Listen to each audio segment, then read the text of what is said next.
saw cut in like 3 seconds with the new saw. Again, Harbor Freight, get on board, get on board. Back on board time.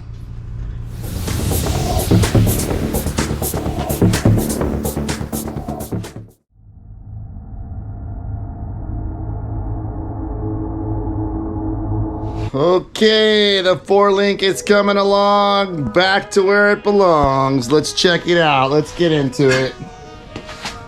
I added some bracing on these guys because I just figured that was the nicer way to go. Right, we've got some plates and tied this guy in good. Ooh, still a little warm. Got those guys tied in good. And yeah, that's it. That's what I've been working on. We gotta get the axle out and weld those notches underneath. So the first thing we gotta do if we wanna make that happen is we gotta get this bed mount out the way. Now I had braced in this one piece in the previous setup, and you know, there's probably gonna be some more bracing going on here in the future. Right now we just hacked this off. Now I'll get in here and I'll cut and clean the rest of this frame rail up. We're gonna create a box section to tie this in. So I guess we're kind of bracing it back up. And we're gonna use this worn out bag to help get everything in place, so it can look as good as that other side. Oh yeah, look at that. Switch from Slam Specialties to airlifts. I've never ran airlifts. Of course, I had never ran Slam Specialties before either, so, you know, gotta try these things. Gotta try these things. Got these on a great show special offer. I actually bought them secondhand from a friend who got them at a show special and never used them, went a different route on his truck. So he passed the savings on to me, and I'm gonna give him a shot. If you wanna know how to build mini trucks on the low, you gotta get to know people. Talk to everybody, say hi. Buy the stuff they're not gonna use, save money.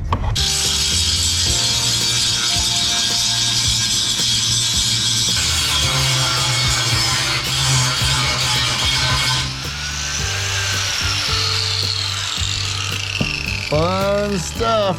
So hopefully this GoPro is catching everything, because man, I don't know what's going on today, the weather or what, but the second side theoretically should go easier because you've already figured out the first side. The problem is you got to make the second side match the first side in every way possible, or else your truck will not lift equally off the ground.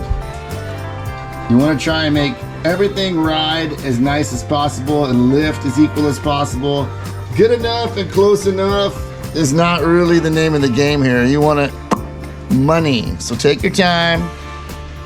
Take a little bit of material at a time until you get everything fitting just right. Don't get carried away. Just take a little bit at a time until everything lines up. Trust me, it's worth it. You don't want to do this twice. Get your tanks filled. When you have a lot of stuff to do on the weekend, you've worked hard all week, you want to get to it, borrow your friend's truck. Get your tank filled. Yeah. I mean, that's what I would do. Strong tacks on everything. Just tack. You may have to change stuff. Just tack it. Yo, took a little early day last night. Came out this morning and straightened some things out. Had to see what was going on with my rear end and bar situation. Make sure we were all squared up before I continued, because things were looking a little weird to me. And I realized the rear end had moved somehow about ½ an inch that direction. So just kind of went back to square one this morning. Took everything apart, jacked the axle up, got everything recentered side to side, made sure we're dialed in before I moved on, because we are here. Two things. I need to stop saying update, because, you know, depending on how you clip this together, it's not an update, it's just, you know, part of the video. And the second thing is, leave your hats nearby so you don't see the crazy hair, because it's not Friday where you're at watching this now. Could be Tuesday, could be sometime in the future where we don't even have days named anymore. It could be all kinds of crazy stuff. Rambling? Yeah, a little bit. Here we go. What do you think? We've got this bag in, we've got that bag in. They are sitting about as flat and level as they could be. I'll try and get you looks all the way around. Let's see this for the first time together, you and me. Lots of firsts on this channel. All right, nothing's breaking. Probably shouldn't stand there in case those welds bust loose.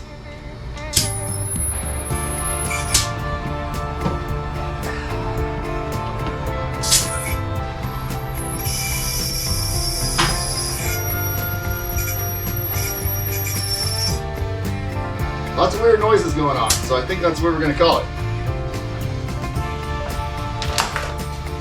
Wow, that's some lift. That's definitely more lift than I had. No shocks. Whee! That's pretty wild. So that's it. Should ride smoother, they say. All right, on to the next step.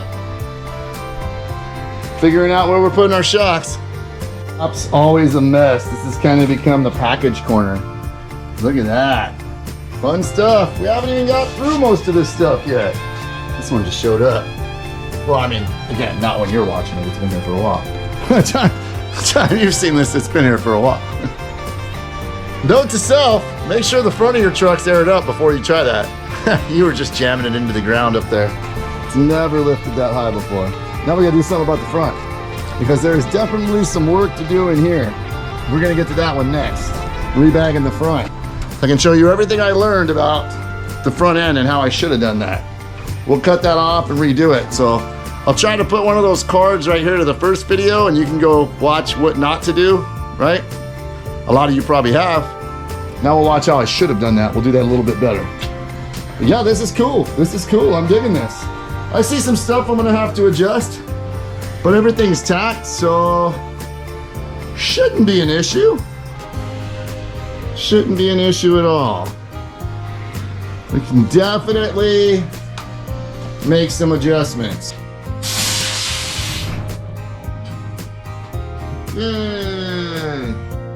It is a bittersweet moment for me because now I get the fun job of cutting that out since that all works.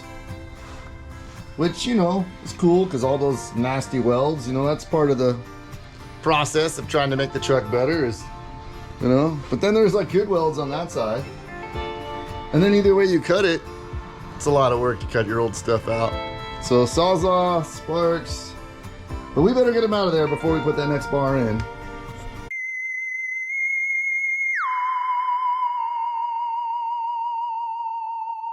All right, time to make a run to the hardware store, but here's what I'm thinking. Got these guys all ready to go down here and get tacked in. And then we'll put some tabs up there and these should pop into place pretty easily. Let's see what we come up with. And just like that, 2 shocks are in. Much better looking, I might add. Probably still gotta add some support bars under the lower 4 links. And all this is just tacked. We haven't even cycled it yet, but we're gonna cycle it soon, right? Okay.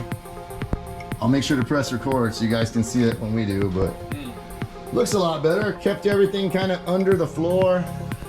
Same 12-inch bottom out as the way they used to lean back here.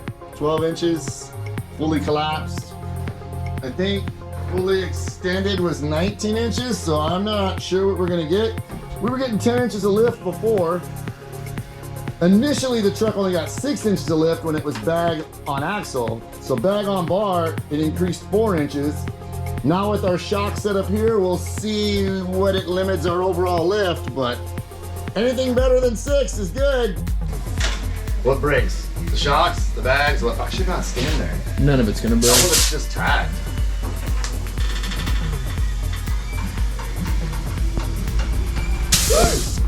Those brackets are twisting down there. Oh, they are?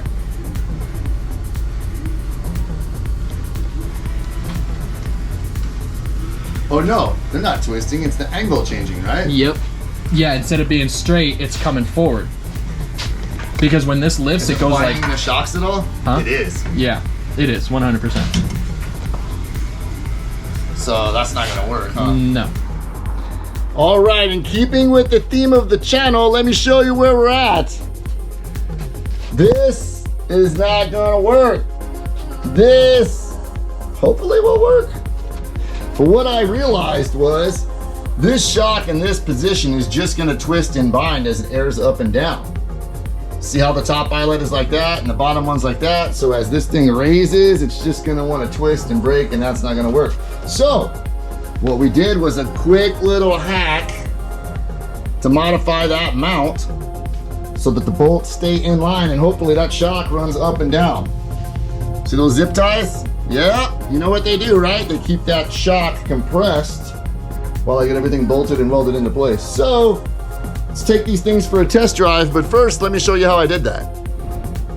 All right, so this is a bracket that I bought from Ballistic Fabrication, and it's meant to take your shocks, mount them onto, I think it's a 2-inch tube.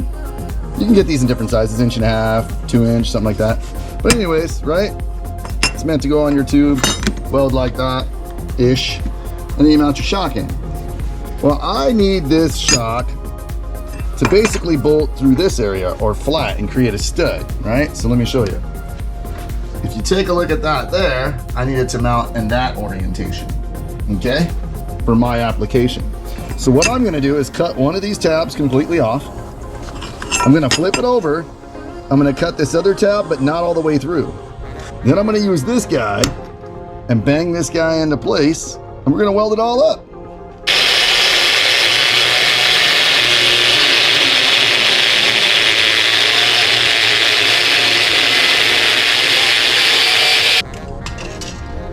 Quick pause to switch glasses here. Wardrobe change, I think they call it in Hollywood.